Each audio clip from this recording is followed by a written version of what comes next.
오늘도 가정에서 또 교회당에서 예배하시는 성도 여러분, 하나님의 크신 은혜가 함께 하시기를 주님의 이름으로 축복합니다. 우리 서로 옆에 분 앞뒤 분들과 인사하겠습니다. 잘 오셨습니다. 환영합니다.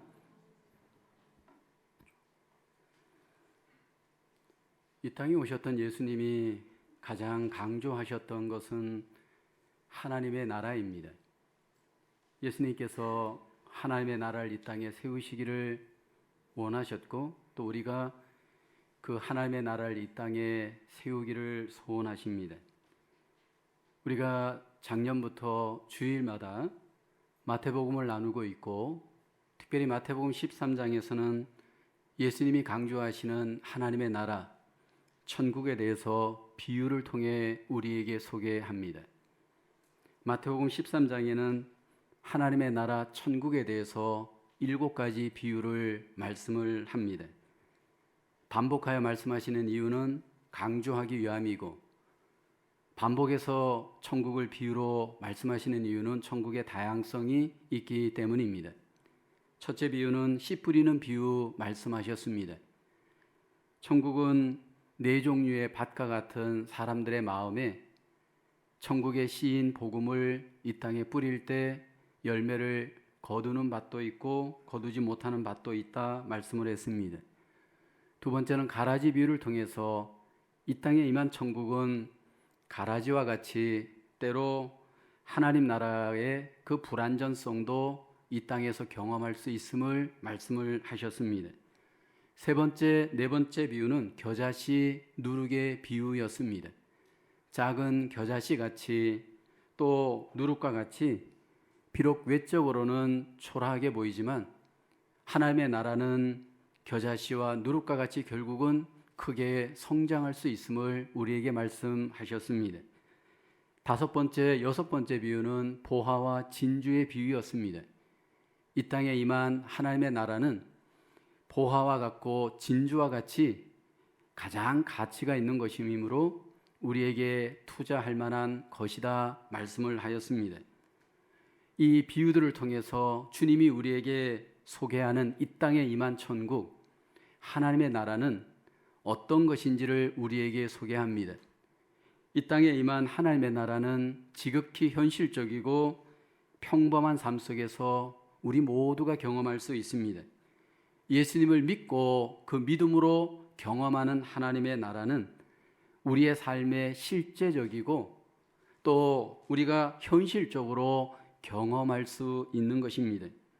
하나님의 나라를 일상 속에서 우리가 경험하면서 살아갑니다. 고기를 잡는 자리에서도 경험합니다. 농사를 짓는 자리에서도 경험합니다. 장사를 하는 자리에서도 하나님의 나라를 경험합니다. 우리가 사는 삶의 현실 가운데 장사를 할 때나 공부를 할 때나 농사를 지을 때나 하나님의 나라가 이 땅에서 경험할 수 있음을 주님은 말씀을 하였습니다. 이 땅에 임한 하나님의 나라가 환상적으로 우리에게 소개되지 않고 지극히 평범하고 일상적인 것으로 그 하나님의 나라를 우리가 누리고 경험할 수 있습니다. 오늘 본문의 7번째 비유, 그물의 비유, 천국에 대한 7번째 마지막 비유입니다. 예수님 당시에 유대 나라는 갈릴리 지역에서 갈릴리 호수에서 어부들이 고기를 잡는 일이 일상이었습니다. 어부의 직업을 갖고 있는 이들이 많았습니다. 예수님께서는 그 어부의 그물에 비유하여서 천국을 우리에게 소개합니다. 예수님 당시에 유대인들이 사용했던 그물은 두 종류가 보편적이었습니다. 우선은 손그물이 있습니다. 마태복음 4장에 보면 베드로와 안드레가 그물을 던져 고기를 잡는 내용이 소개됩니다. 마태복음 4장 18절에 보면 갈릴리 해변에 다니시다가 두 형제 곧 베드로라 하는 시몬과 그의 형제 안드레가 바다에 그물 던지는 것을 보시니라고 합니다. 그들은 어부라. 여기에서 소개되는 그물은 손으로 던질 수 있는 그물입니다. 그 손을 던져서 고기를 잡기도 하였습니다. 오늘 마태복음 13장에 소개되는 그물은 손으로 던지는 그물은 아닙니다. 예인망 그물입니다. 오늘 이 그물은 손그물보다 더 커서 여러 사람이 이용할 수 있고 또 최소한 2배 정도를 이용하여서 그들이 그물로 고기를 잡곤 하였습니다. 배가 일정한 간격을 두고 서로 그물을 바다에 던져서 올리면 그 그물 안에 고기들이 잡히게 되어집니다. 예수님께서는 이 그물을 우리에게 비유하면서 천국이 이 그물과 같다, 그러면서 우리에게 천국을 소개하고 있습니다. 첫째로 천국을 위해 오늘 본문의 이 교훈은 교회는 복음의 그물을 내리는 사명이 있음을 말씀을 합니다. 예수님이 이 세상에 오셔서 바다에 그물을 내리는 어부처럼 복음의 그물을 내리셨습니다. 예수님께서 이 땅에서 사람을 낚는 어부의 삶을 사셨습니다. 그리고 그 일을 혼자 하시지 않고 제자들을 불러서 사람 낚는 어부의 삶을 감당하기를 예수님이 기뻐하십니다. 예수님께서 이 땅에 오셔서 복음의 그물을 내리신 이유가 무엇일까요? 사람은 스스로 자기를 구원할 수 없기 때문입니다. 죄에 빠져 있는 사람이 스스로 그 죄에서 빠져나올 수 없습니다. 인간은 자기 의지로 자기의 죄의 문제를 절대로 해결할 수 없습니다. 그래서 예수님께서 죄에 빠져 있고 세상에 빠져 있는 이 사람들을 예수님께서 복음의 그물을 던져서 그들을 구원하셨습니다. 정말 예수 그리스도로 말미암아 우리에게 놀라운 구원의 은혜, 능력이 나타나는가? 우리는 어떻게 증명할 수 있나요? 예수님이 복음의 그물을 던졌을 때 그 던진 복음의 그물 안으로 정말 구원받는 사람들이 여러분 우리에게 소개되어집니다. 예수님께서 이 복음을 전하였을 때 그 전한 복음 안으로 들어온 대표적인 사람들이 누구일까요? 예수님의 12 제자입니다. 특별히 그 예수님의 12 제자 중에서 4명이 직업이 어부였습니다. 많은 직업이 있는데 특별히 예수님께서 그 복음의 그물 안으로 사실은 이 어부, 베드로, 안드레, 야고보, 요한과 같은 이 직업이 어부인 이 사람들을 왜 먼저 구원하셨을까? 우리는 한번 생각해 볼 필요 있습니다. 많은 직업이 있고 많은 다양한 사람들이 있는데 예수님께서 이 세상에 오셔서 복음의 그물을 던졌을 때 그 그물 안으로 어부였던 이 제자들이 먼저 들어와 구원을 얻습니다. 여러분, 직업 중에서 이 어부는 자기 한계, 인생의 한계를 가장 경험하는 직업입니다. 여러분, 어부가 그물을 갖고 바다에 갔을 때 사람의 힘과 능력으로만 절대로 고기를 잡을 수 없습니다. 배를 띄워서 그물을 내릴 때 만약 바람이 심하게 분다, 예를 들어서 비가 너무 많이 온다, 여러분 고기를 잡을 수 없을 겁니다. 이 어부라고 하는 이 직업은 자기의 능력보다도 하늘의 그 세상적으로 얘기하면 하늘의 도움, 우리로 얘기하면 하나님의 도움을 가장 의지해야 될 직업입니다. 때로는 자기 의지와 관계없이 일을 멈추기도 해야 되고 나가고 싶어도 나갈 수 없는 잡, 이것이 바로 어부입니다. 예수님께서는 우리가 스스로 구원할 수 없고 자기의 죄 문제를 해결할 수 없기를 잘 알기 때문에 이 땅에 오셔서 복음의 그물로 우리를 구원하셨습니다.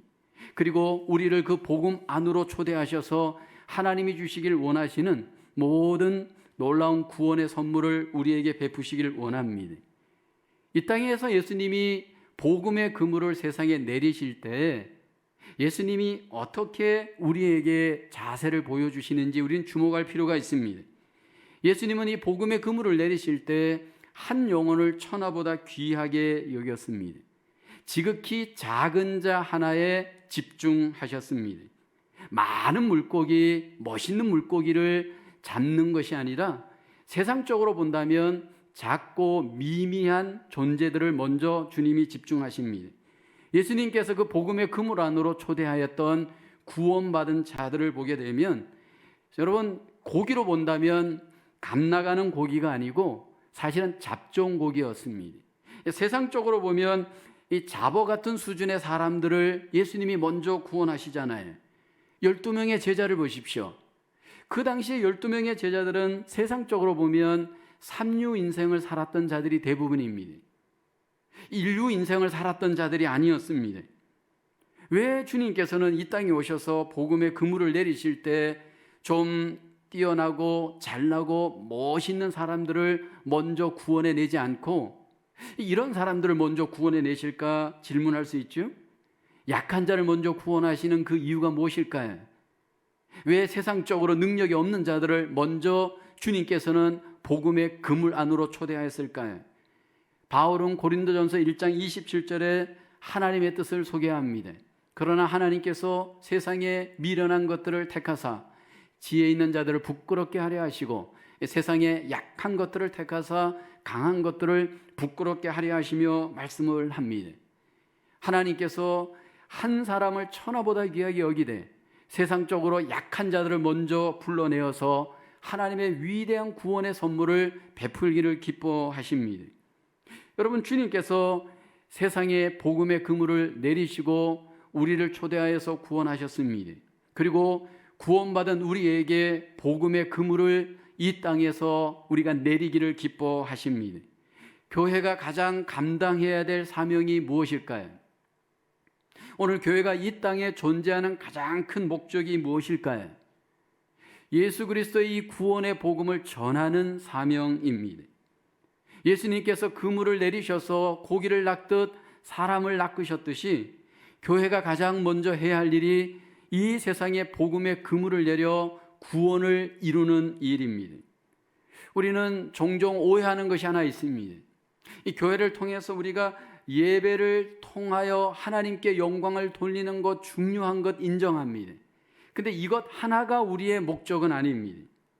예배를 통하여 하나님께 영광을 올리는 일과 동등하게 하나님이 기뻐하시는 교회의 사명은 바로 이 세상에 복음을 전하여 구원하는 사명을 감당하는 일입니다.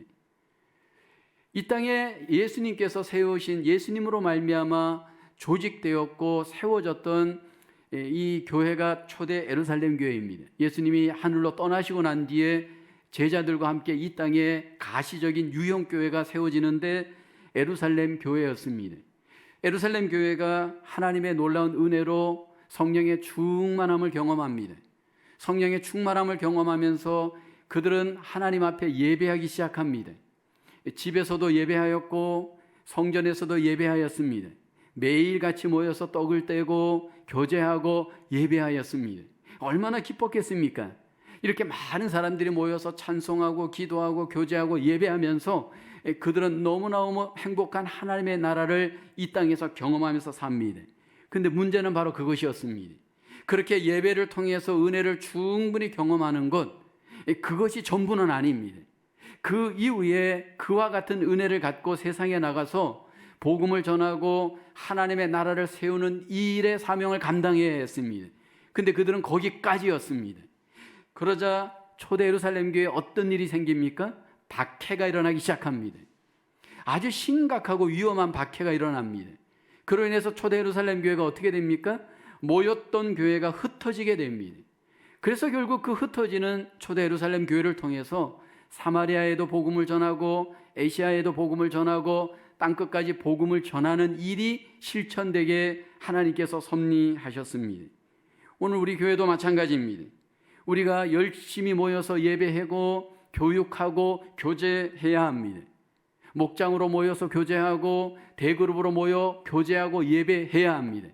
근데 여러분, 거기까지가 우리의 사명이 아닙니다.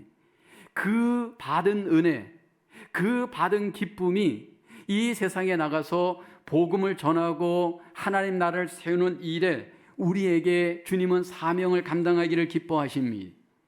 팬데믹을 당하면서 우리에게 예배의 은혜가 제한되었습니다. 모여서 예배하는 일이 힘들어졌습니다. 가정에서 혼자 떨어져서 예배해야 되는 상황이 되었습니다. 근데 여러분, 이 시기, 이 때를 통하여 우리가 생각해야 할 것은 어쩌면 우리에게 이 모이는 예배의 자리를 하나님께서 흩어져서 오히려 하나님께 예배하면서 전도할 수 있는 귀한 사명을 우리에게 주신 것이다 라고 저는 생각하기를 원합니다.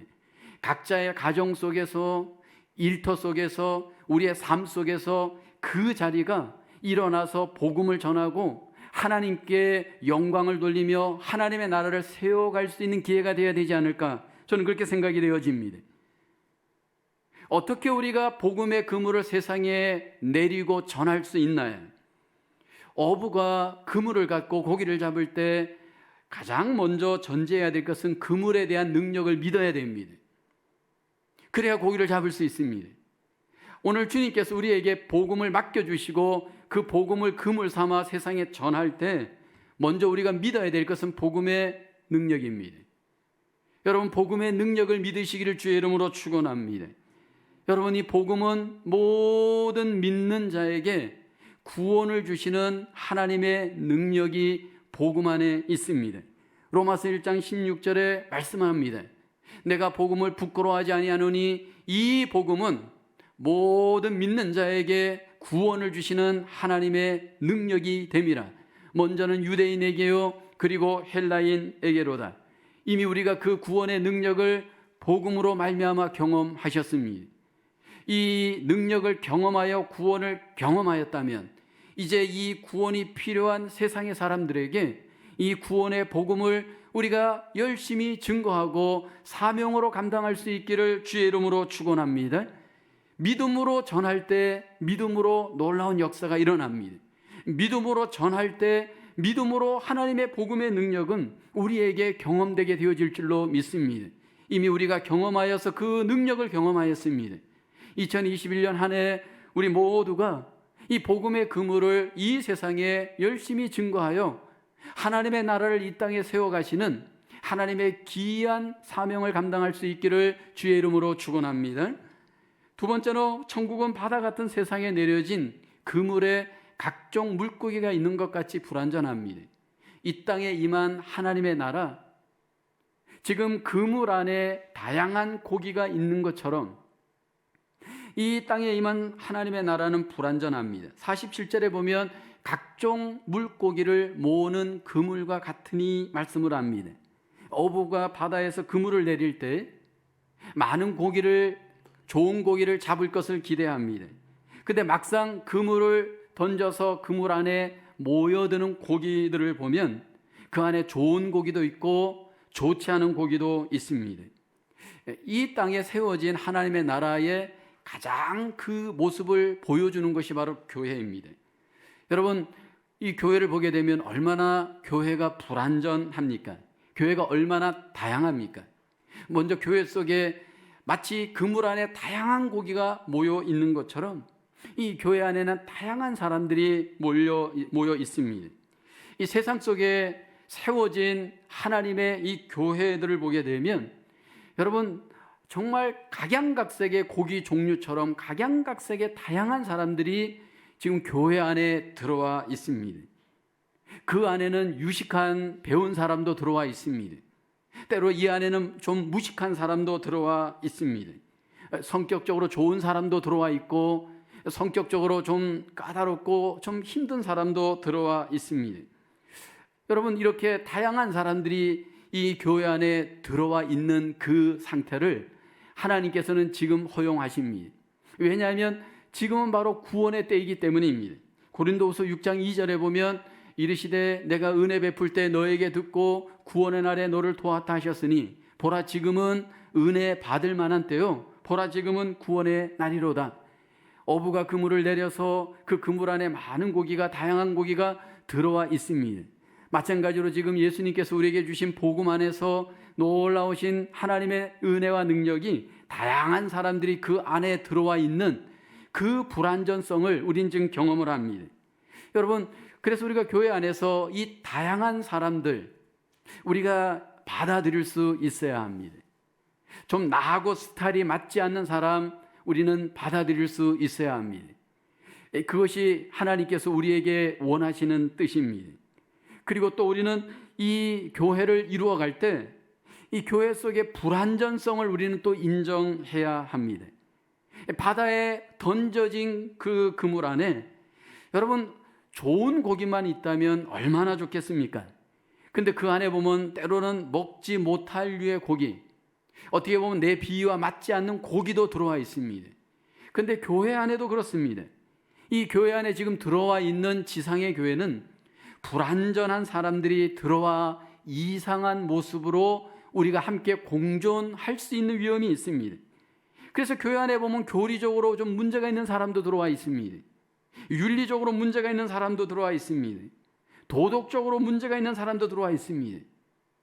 정말 가짜 같은 사람들이 들어와 있을 수 있습니다. 그런데 우리가 이러한 불완전한 사람들을 대할 때 과연 이제 어떻게 대해야 하는가? 이게 이제 우리의 관건입니다. 먼저 우리가 지상교회 속에서 이 불완전하고 다양한 사람들을 대할 때 나를 먼저 점검해 보셔야 합니다. 그 불완전한 사람을 보면서 나의 불완전성을 먼저 살펴보셔야 합니다. 저런 불완전한 모습이 나에게는 없는가 나를 겸허하게 돌아보셔야 합니다. 분명히 교회 안에 불완전한 사람들이 있습니다. 제가 부목사 때 교구의 어떤 집사님 부부를 신방했습니다. 그 집사님 부부가 저에게 상담을 요청했습니다. 자기가 교회에 지금 출석하고 있는데 출석할 때마다 예배를 드릴 때마다 너무 힘들고 괴롭다라는 겁니다. 이유인즉 자기 큰 돈을 떼먹고 갚지 않은 권사님이 계시는데 그 권사님이 어느 날 자기가 출석한 이 교회에 등록을 하고 출석을 한다는 겁니다.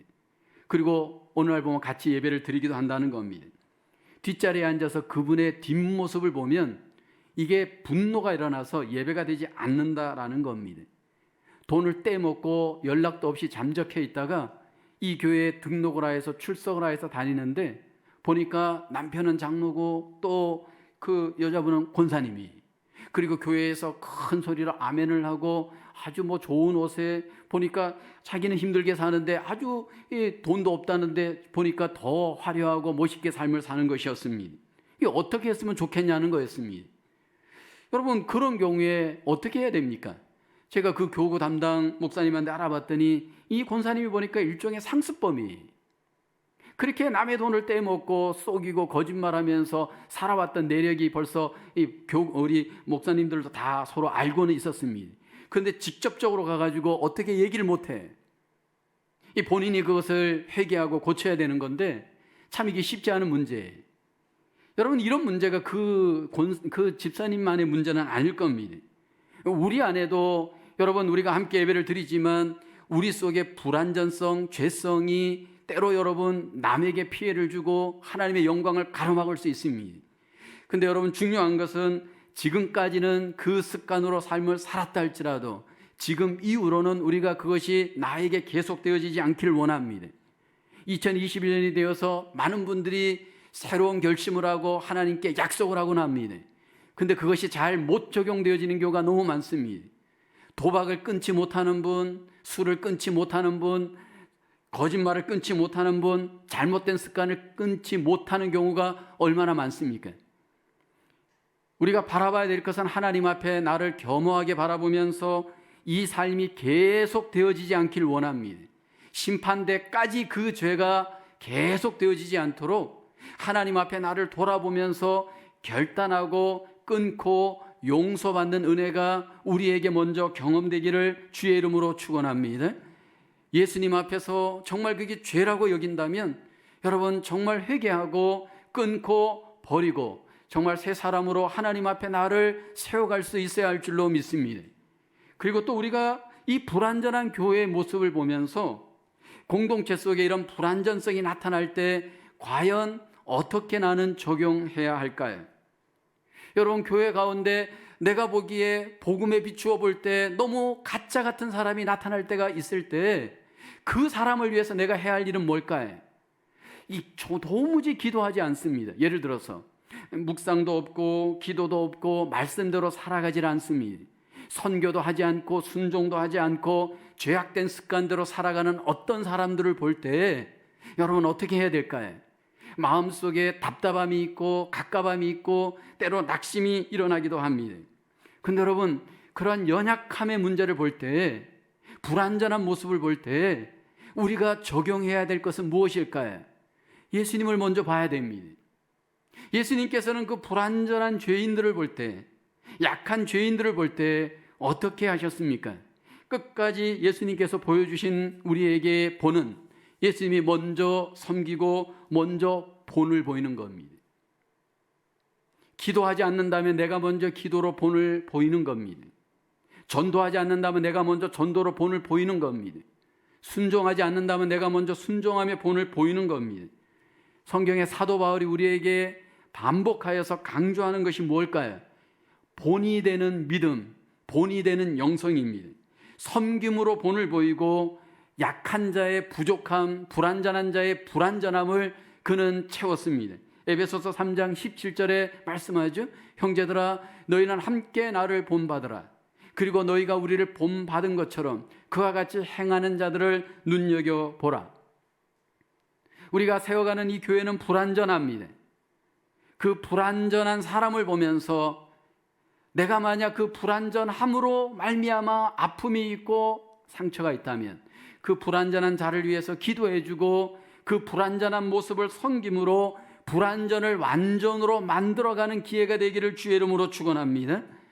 낙심하고 실망하기보다 내가 먼저 그 은혜를 받은 자로서 여러분 섬겨가다 보면 결국은 언젠가는 그 불완전성이 극복되어지고 주님 안에서 온전하게 되어질 줄로 믿습니다. 저는 개인적으로 제가 목회자가 되어서 제 목회의 뒤안길을 한번 살펴볼 때 믿음의 어른들, 믿음의 선배들 때문에 참 감사하게 됩니다. 제가 30대 때 담임 목사를 제 모교회 고향교회에서 시작을 했습니다. 30대 36살에 제가 자란 고향교회 모교회 담임 목사로 부임했을 때 생각해 보십시오. 물론 어리다고 다 미성숙한 건 아니지만 여러분 어릴수록 미숙할 가능성이 얼마나 많습니까? 일단 급하죠. 경험도 없죠. 여러 가지로 아직도 연단이 안 됐기 때문에 부족했을 겁니다. 그리고 단점도 많이 있었을 겁니다. 제가 그 고향교회 담임 목사를 할 때 전부 성도님들이 저보다 나이가 대부분 많았습니다.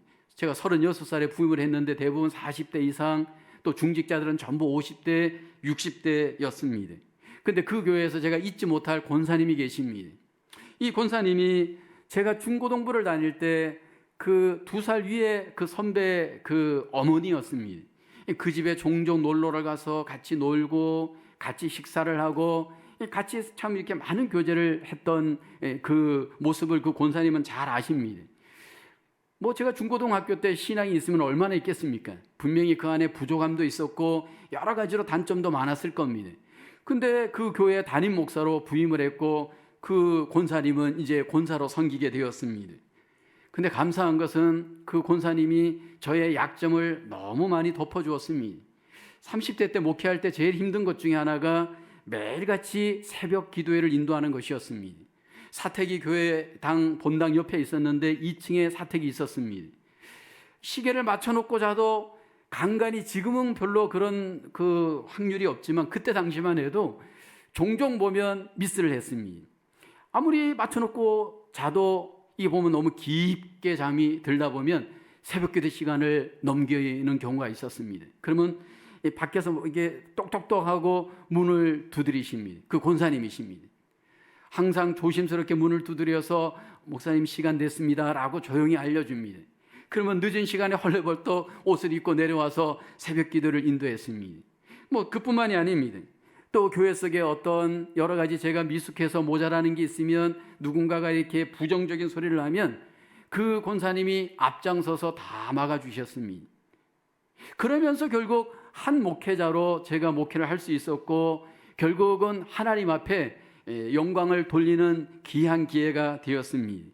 근데 이것이 저뿐만이 아니고 우리를 돌아볼 때 지금 여기까지 오기까지 우리는 모두 사랑의 빚을 졌습니다.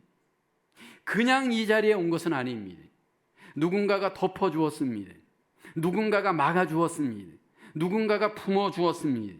누군가가 여러분들을 품어주고 막아주고 덮어주었기 때문에 지금 이 자리에 우리가 하나님 앞에 영광을 돌릴 수 있습니다. 그 은혜가 있다면 이제 내가 베풀 때입니다. 그래서 신앙생활을 하고 또 영적인 선배가 되어질수록 더 어려운 이유 중에 하나는 본을 보여야 하기 때문입니다. 내가 받은 은혜를 생각하며 우리는 본을 보이며 약한 자들을 세우고 불안한 자들을 덮어주고 온전하게 만들어가는 그 사명을 감당해야 할 줄로 믿습니다. 지상에 임한 하나님의 나라는 불완전합니다. 그러나 그 불완전한 하나님 나라를 우리가 함께 믿음과 섬김을 통해 하나님 앞에 세워갈 수 있는 우리 모두의 삶이 되어지기를 주의 이름으로 축원합니다. 세 번째로, 이 땅에 임한 천국은 그물을 부둣가에 내릴 때가 있는 것 같이 마지막에 심판이 있습니다. 48절의 말씀 함께 읽겠습니다. 시작. 그물에 가득함에 물가로 끌어내고 앉아서 좋은 것은 그릇에 담고 못된 것은 내버리느니라. 고기를 잡는 어부가 그물을 내리고 그 그물에 많은 고기를 담고 마침내 부둣가에 오게 됩니다. 그 부둣가에 와서 이제 그물을 내려놓고 고기를 가르게 됩니다. 좋은 것은 그릇 안에 담고 못된 것은 내어 버립니다. 여러분, 이와 같이 이 땅에 임한 하나님의 나라 천국도 마침내 갈라내는 시점, 심판이 있습니다. 이 세상에 하나님께서 교회를 통하여 또 하나님 나라를 이 땅에 이루어갈 때 누가 진짜인지 누가 가짜인지 우리는 지금 잘 가르질 못합니다. 그런데 마침내 마지막 때에 주님께서 이 심판을 통하여 하나님의 나라를 완성하는 심판의 때가 있습니다. 49절을 보면 세상 끝에도 이러하리라. 천사들이 와서 의인 중에서 악인을 갈라내어, 여기 주목할 단어는 갈라낸다라는 겁니다. 우리가 가르는 것이 아니고 하나님께서 보낸 천사들이 갈라냅니다. 어떻게 갈라낼까요? 악인 중에서 의인을 갈라낼 겁니다. 이 가짜 중에서 진짜를 갈라내고 진짜 중에서 가짜를 갈라낼 겁니다.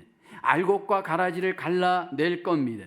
진짜 고기와 가짜 고기를 갈라낼 겁니다. 그때 주님께서 갈라내실 때 확실하게 정확하게 갈라내십니다.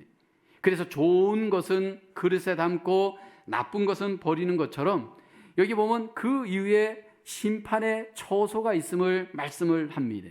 이 그물의 비유를 통해서 천국이 이 땅에 임했지만 끝에 가서 어떻게 완성되어지는가 말씀을 합니다. 그 천국의 완성은 심판을 통해서 완성이 되어지면서 지옥과 천국의 처소에 우리가 있게 되어질 것을 말씀을 합니다. 50절에 보게 되어지면 풀무불에, 가짜들을 풀무불에 던져 넣으니 거기서 울며 이를 갈리라. 여기 풀무불에 던져 넣는다 말씀을 합니다. 심판 때에 악인들이 가는 곳, 가짜들이 가는 곳 주님께서 말씀을 하십니다. 그리고 그곳에서는 어떤 일이 벌어지느냐 하면 50절 하반절에 보면 울며 이를 갈리라 말씀을 하십니다. 지옥을 말하는 겁니다. 처소로서 지옥이 우리에게 분명히 있음을 성경은 말씀을 하십니다. 여러분, 성경을 보면 지옥에 대해서 우리에게 강조를 합니다.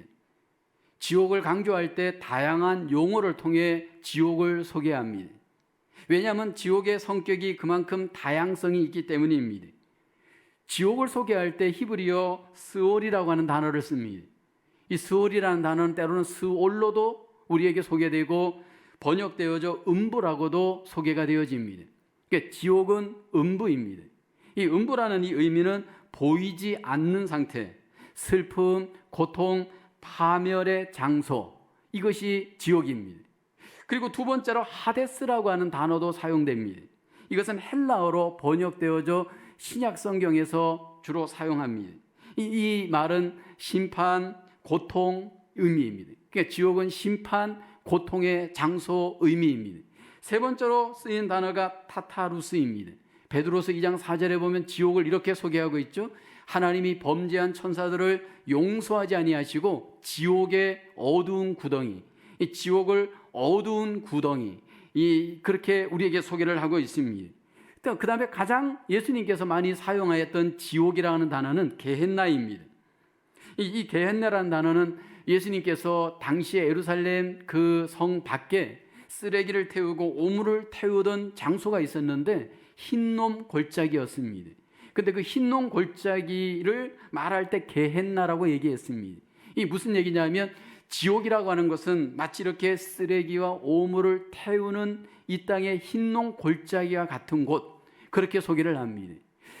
그래서 이 지옥을 우리에게 성경이 소개할 때 지옥과 관계되어지는 가장 극심한 그 묘사의 중심에는 고통이 있는데 바로 불의 고통입니다.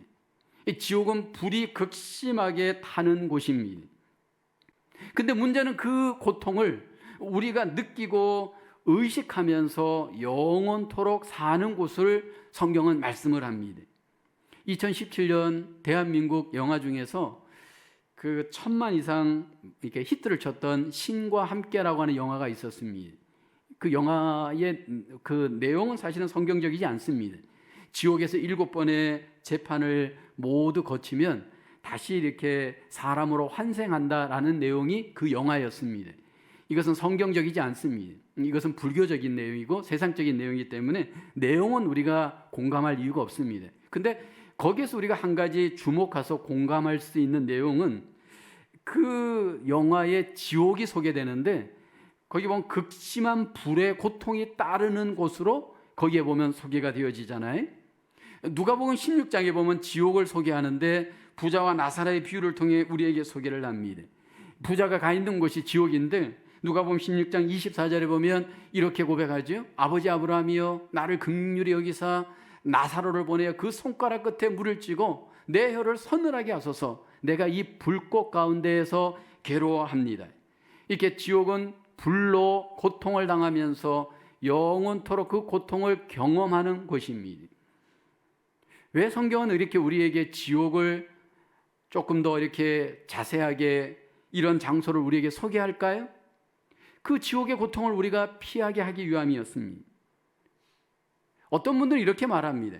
사랑의 하나님께서 이런 지옥을 만들 이유가 없다. 그렇게 반박을 하시는 분들이 있습니다. 여러분, 그렇다고 해서 지옥이 없어지지는 않습니다. 우리가 태양을 거부한다고 태양이 안 뜨는 것 아니잖아요. 여러분, 태양을 부인한다고 태양이 부인되어지는 것이 아니잖아요. 하나님께서 이미 만들어 놓은 처소이기 때문에 우리가 우리 생각으로 맞지 않는다고 해서 그것이 없어지거나 사라지지 않습니다. 중요한 것은 이 지옥이 누군가가 가서 거기에서 경험하고 그 고통을 경험할 수 있다라는 겁니다. 그게 누구일까요? 성경에서는 우리에게 예수 그리스도를 믿지 않고 예수 그리스도를 알지 못하는 사람이 그곳에 갈 수 있음을 말씀을 합니다. 그래서 지금 우리에게 주님께서 강조하시는 것은 우리가 그 심판을 그 모든 고통을 우리가 피하기 위해서 지금 여기에서 우리에게 필요한 것은 예수님을 나의 구원주로 믿고 예수님을 나의 주로 믿고 믿음으로 사는 길인 줄로 믿습니다. 지금은 바로 그 기회인 줄로 믿습니다. 오늘 이 시간 우리가 함께 예배하면서 내 안에 아직도 예수님을 나의 구원주로 받아들이질 않고 아직도 내 안에 믿고 있지 않다면 회개하고 예수님을 구주와 주님으로 믿는 은혜가 있기를 주님의 이름으로 축원합니다. 우리는 언젠가의 심판대에 서게 됩니다. 그 심판대에서 우리가 믿음으로 말미암아 지옥이냐 천국이냐 하나님의 그 처소의 심판을 받게 되어질 겁니다. 우리 모두가 예수 그리스도 안에서 이 천국에 들어가는 이 처소의 은혜가 우리 모두에게 경험될 수 있기를 주님의 이름으로 축원합니다. 예수님께서 우리에게 믿는 자들에게 처소를 예비해 두신 것이 있습니다. 성경은 그것을 천국이라고 말씀을 합니다. 여러분, 천국의 처소에 대해서 성경은 우리에게 이렇게 소개합니다. 요한계시록 22장 1절에 보면 또 그가 수정같이 맑은 생명수의 강을 내게 보이니 하나님과 및 어린 양의 보좌로부터 나와서라고 합니다. 이 천국은 어떤 곳이냐면 이렇게 생명수의 강이 흐르고 12실과가 맺히는 나무가 있고 그런 것입니다. 거기에서는 우리가 더 이상 저주가 없고 밤이 없고 우리가 정말 하나님을 친히 제사장으로 섬기는 그러한 왕국인 것을 우리에게 소개하고 있습니다. 우리 모두가 이 천국에서 다 함께 그 영생의 삶, 주님이 주시는 은혜의 삶을 경험할 수 있는 복이 우리에게 경험되기를 주님의 이름으로 축원합니다. 우리가 지금 이 땅에서 경험하는 천국은 불완전하지만 결국 끝에 가서 심판을 받고 완전하신 천국에서 하나님의 나라를 완전하게 우리 모두가 경험하게 되어질 줄로 믿습니다. 이 복이 우리 모두에게 다 함께 경험되어지기를 주님의 이름으로 축원합니다. 주님께서 오늘 비유를 통해서 우리에게 말씀하십니다. 오늘 그물의 비유를 통해서 이 땅에 임한 하나님의 나라가 어떤 것인지 우리에게 말씀을 하십니다. 오늘 그물의 비유를 통해서 우리가 함께 나누고 적용하기를 원하는 것은, 먼저 우리가 복음의 그물을 예수님께서 이 땅에서 전하신 것처럼 우리도 이 복음의 그물을 이 땅에 증거하며 하나님의 나라를 세워갈 수 있는 사명의 삶이 되어야 할 줄로 믿습니다. 다음에 우리는 하나님의 나라를 세워가되 이 땅에 임한 하나님의 나라는 불완전하다라는 겁니다. 다양한 사람들, 불완전한 사람들로 인해서 상처받지 말고 더욱더 우리가 온전한 복음 안에서 본을 보이면서 그들을 주께로 완전하게 세워가는 그러한 은혜와 삶이 우리에게 있기를 원합니다. 그리고 우리가 궁극적으로 이 땅의 불완전한 하나님의 나라는 심판을 통해 하나님께서 완전한 하나님의 나라를 마침내 이루실 것을 우리가 믿고 소망할 수 있기를 원합니다. 우리 모두가 하나님의 나라의 복을 이 땅에서도 경험하시고 장차 천국에서도 경험하시며 하나님의 복을 이 우리의 삶 속에 누려갈 수 있기를 주님의 이름으로 축원하겠습니다. 기도하겠습니다. 하나님, 우리에게 하나님의 나라의 복을 이 땅에서도 허락하시고 또 하나님, 우리가 끝에 가서 심판 이후에도 영원히 우리가 누릴 수 있도록 은혜 주심을 감사합니다. 하나님, 우리가 이 땅에서 하나님의 복을 받은 자로서, 하나님의 나라의 복을 누리는 자로서 더 이상 세상을 바라보지 않게 하여 주시고 하나님의 나라를 바라보며 하나님 나라를 소망하며 살아가는 믿음의 삶 살게 하여 주시옵소서. 무엇보다도 우리에게 허락하신 복음으로 이 땅에 하나님의 나라를 세우는 사명을 우리 모두가 잘 감당할 수 있도록 하나님 우리에게 은혜 베풀어 주시옵소서. 우리의 심령이 믿음 안에 굳건히 서서 하나님의 교회를 더욱더 믿음으로 세우고 하나님께 영광을 돌리며 하나님 앞에 승리하며 하나님 이 한 해도 복음의 빛을 발하는 한 해의 삶이 되도록 하나님 우리를 인도하여 주시옵소서. 믿사옵고 감사하며 예수님의 이름으로 기도하옵나이다.